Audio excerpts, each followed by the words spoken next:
Hey guys, welcome back to more Malicious Compliance Reddit stories. In this homeowner association story, imagine getting violation notices for your solar panels on land the HOA has zero authority over. When we ignored them, they tried county complaints, and when that failed, they slapped a lien on our property like we were members. That is when we decided to start a hostile takeover. Let's dive right into the story. This XXL story is titled HOA Fined Me for Living Off Grid, so I bought their management company. Also, let me know in the comments what you think about these new cute cat videos in the background. Anyway, my wife and I bought our property about 8 years ago in Southeast Asia. To not dox myself, I'll be a bit vague. It's a 5-acre parcel on the edge of what was, at the time, mostly undeveloped land in a semi-rural area, and when we bought it, our closest neighbor was a cattle ranch about half a mile away. We specifically chose this location because we wanted to live off-grid. Not in a doomsday prepper kind of way, but more in a we are tired of utility bills and want to be self-sufficient kind of way. I had spent about 15 years working in software development and had done well enough that we could afford to make the switch. My wife is a freelance graphic designer, so she can work from anywhere as long as she has an internet connection, which we get through a satellite provider. Our setup is pretty straightforward. So we've got a solid solar panel array with battery storage, a well for water, a rainwater collection system, a composting toilet setup, and a grey water recycling system for the garden. The house itself is a custom-built passive solar design. It is not some ramshackle shack in the woods. It's a proper well-built home that we put a lot of thought and money into, and we also have chickens, a decent-sized vegetable garden, and a small greenhouse. Everything is up to code and permitted through the county. We went through all the proper channels when we built it, and for the first few years, everything was great. Then a developer bought the land surrounding our property on 3 sites and started building a planned community. Rows of identical houses with tiny yards, a community pool, a clubhouse,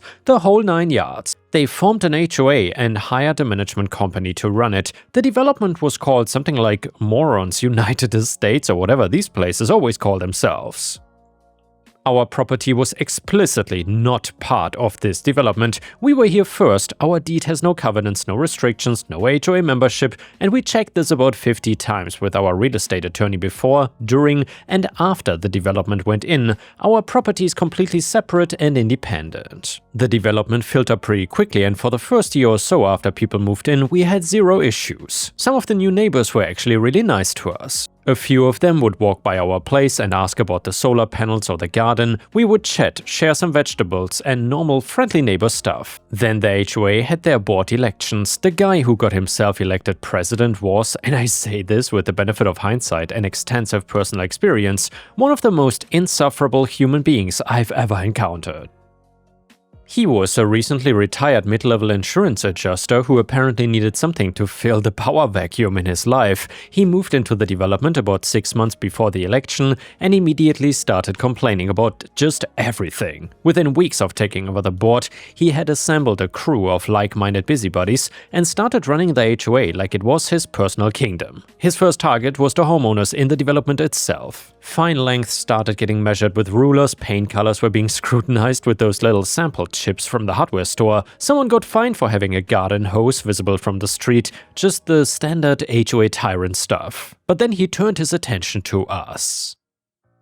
And honestly, I think we were his white whale from the very beginning. Our property, with its solar panels and garden beds and chickens scratching around in the yard, must have looked like an HOA president's worst nightmare, sitting right at the edge of his pristine planned community. The first notice showed up in our mailbox on a Tuesday. It was from their management company, Moron Community Services we will call it, informing us that our solar panel installation was in violation of community aesthetic guidelines and needed to be removed or screened from view within 30 days.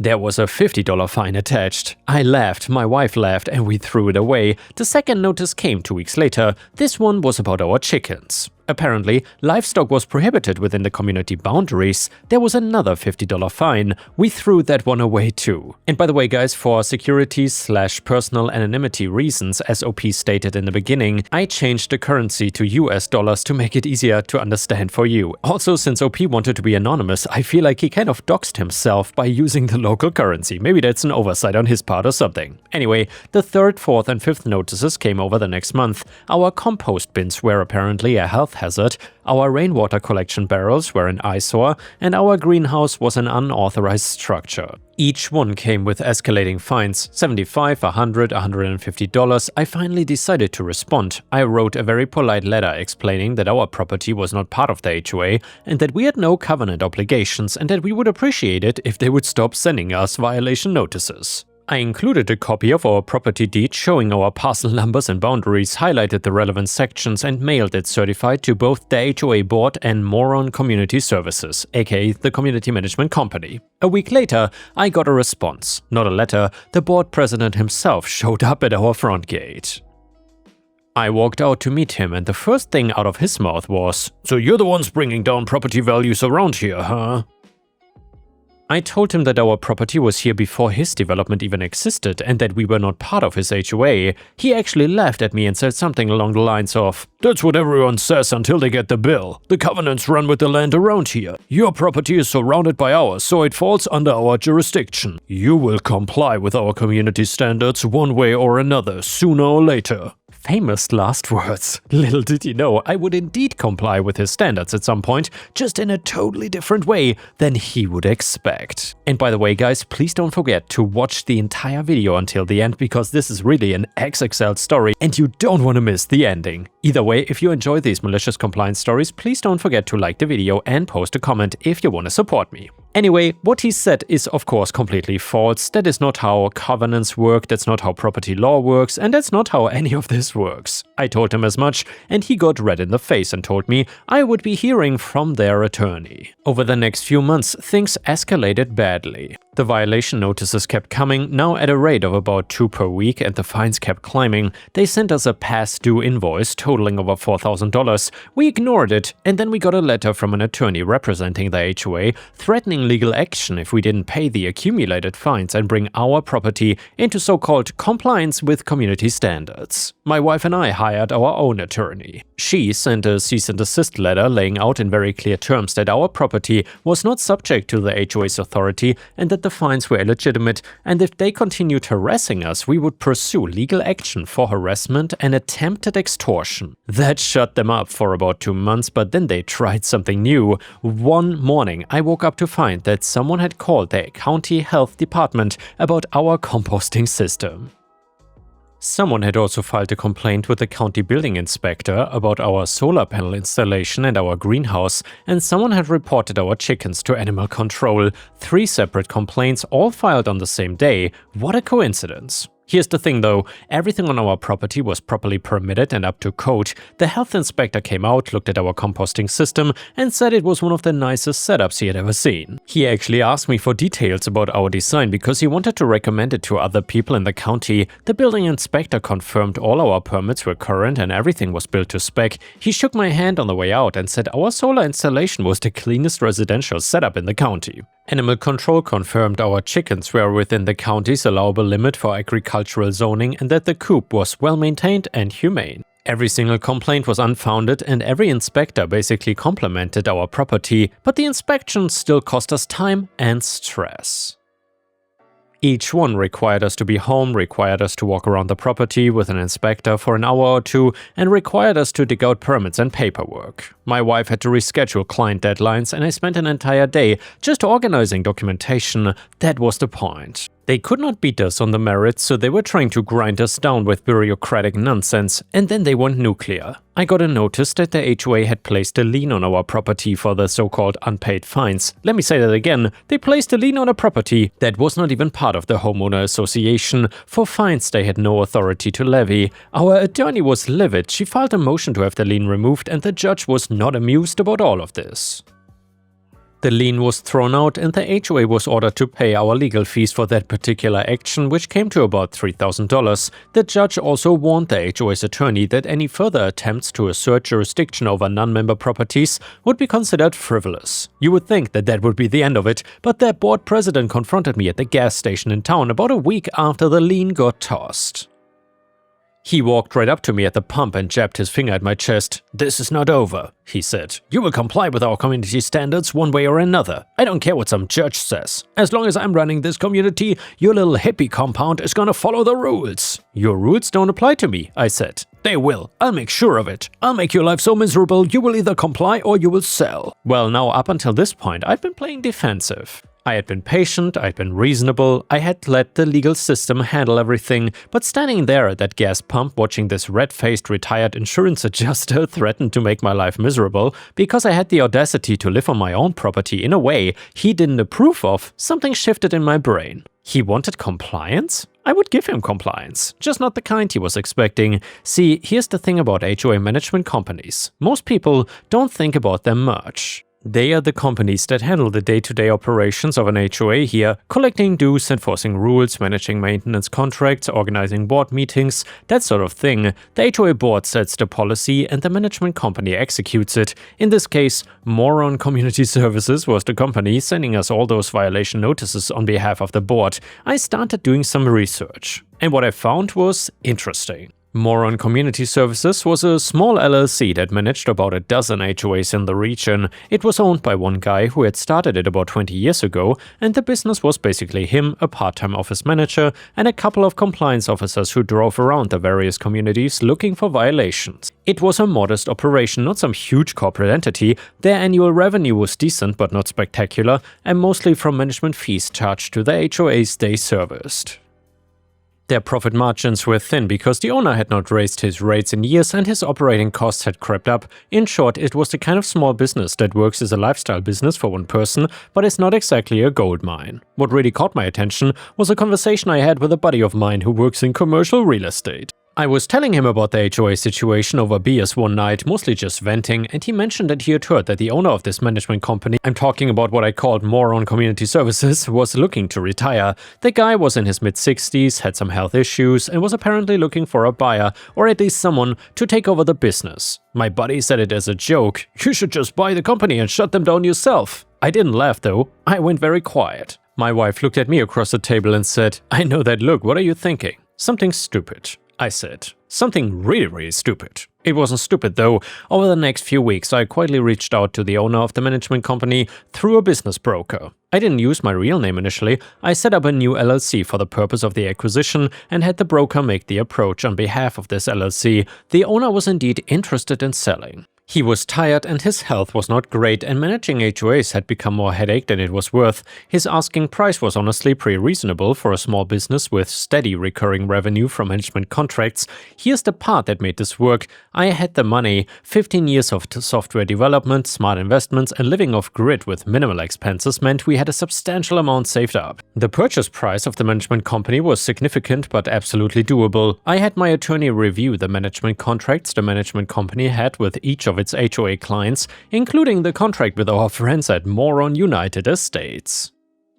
Well, this is where things got really interesting. The management contract between the management company and the Morons United HOA was incredibly favorable to the management company. Honestly, it was one of the most lopsided contracts my attorney had ever seen, and she's been doing business laws for 20 years. It gave the management company broad authority over day-to-day operations, including the authority to conduct financial audits of the HOA, approve or reject vendor contracts, and critically, to determine whether violations of community standards were being properly identified and enforced. The management company could also call homeowner meetings, present financial information directly to homeowners, and make operational recommendations that the board would need to formally vote to override. The contract also had a termination clause that required the HOA to provide 18 months notice and pay a termination fee equal to 2 years of management fees if they wanted to switch to a different company. My attorney read this clause 3 times and then looked at me and said, "This board president basically handed the keys to the kingdom to whoever owns this company." The board president had signed this contract himself about a year into his tenure, apparently without reading it very carefully, because it basically gave the management company more operational power than the board itself. My attorney's theory was that the previous owner of the company had probably drafted this contract to protect himself from difficult boards, and the board president had just signed it without legal review because he was too busy measuring people's grass to bother reading contracts. The sale closed about 3 months after their first conversation with the broker. On a Friday afternoon, I became the sole owner of the management company that had been sending me violation notices for the better part of 2 years. I signed the paperwork in my attorney's office, shook hands with the previous owner, and drove home. My wife asked me how it went, and I told her that we now owned a small HOA management company. She poured us both a drink and said, "This is either the smartest thing you've ever done or the dumbest." I told her it was definitely one of those. I didn't announce this publicly, not yet. I spent the first week going through every file, every record, every email in the management company's system. I wanted to know exactly what I was dealing with before I made any moves. My wife actually helped me organize everything into a spreadsheet because she's better at that kind of thing than I am, and the first thing I did the following Monday was conduct a thorough financial audit of every HOA the management company managed, starting with Morons United Estates. As the owner of the management company, I had full access to all financial records, and what I found was eye-opening. The board president and his buddies had been treating the HOA treasury like their personal slush fund, not in a blatant embezzlement kind of way, but in a death by 1,000 cuts kind of way. The board president had approved a landscape consulting fee paid to a company owned by his brother-in-law. One board member had been billing the HOA for community outreach expenses that turned out to be dinners at expensive restaurants. Another had approved the purchase of security equipment, as was actually a home theater system installed in the clubhouse, which conveniently was only accessible to board members and their guests during so-called private events. The total amount of questionable spending was somewhere north of $40,000 over 2 years. I compiled everything into a detailed report with documentation. The next step was the compliance officers. The two guys who worked for the management company driving around looking for violations were honestly not bad people, they were just doing their job, but I reviewed their violation reports for Morons United and found something interesting. Both of them had flagged multiple times in their internal notes that our property was not part of the HOA and that violation notices should not be sent to us. The board president had overruled them every single time and demanded they continue sending notices. One of the compliance officers had even put it in writing that he believed this constituted harassment and that the company could face legal liability. The owner of the management company had apparently ignored this because he didn't want to lose the Morons United HOA contract, and I called both compliance officers into the office. I told them I was the new owner, and I told them the harassment stops immediately. They were both visibly relieved. One of them actually said, "Thank God, I've been waiting for someone to put a stop to this." Now came the fun part though. The Morons United HOA had their quarterly board meeting scheduled for the following Thursday evening. As the management company owner, I would also be present at these meetings to give reports and handle administrative matters. Normally, the old owner or his office manager would attend, but this time I went myself. I walked into the clubhouse and took my usual seat at a side table where the management company representative sits. The board president was already at the front of the room, shuffling papers and looking smug. There were maybe 30 or 40 homeowners in the audience, which was a lot for these kind of meetings. I think word had gotten around that the board was planning to escalate the situation with neighboring properties and people wanted to see the drama. The board president glanced over at me, didn't recognize me at first since I'd cleaned up and was wearing a blazer instead of my usual flannel, and went back to his papers. The meeting started with the usual HOA stuff, minutes from the last meeting, treasury report, just old business. Then the board president got to new business and launched into a rant about non-compliant properties adjacent to the community that were dragging down property values. He was talking about me obviously, without naming me, and he announced that the board was going to escalate enforcement efforts and that they were exploring additional legal options. One of the homeowners in the audience raised his hand and asked how much the HOA had already spent on legal efforts against properties that were not even part of the HOA, and the board president got defensive and said the exact amount was not relevant to the discussion. That was my cue. I stood up and introduced myself, but not as the off-grid neighbor.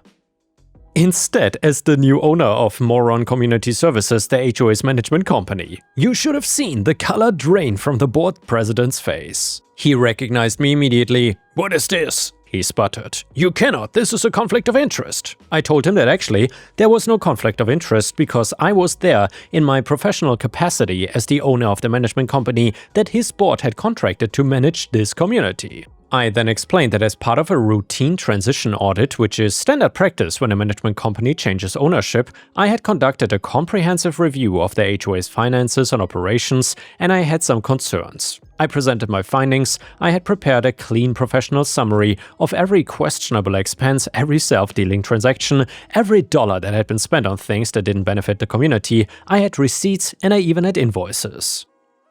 I also had bank statements, but then the room went very quiet. Then I addressed the violation notices sent to my property, and I explained that internal company records showed that the management company's own compliance officers had repeatedly flagged our property as non-HOA and recommended that no notices be sent, and that the board president had overruled these recommendations every single time.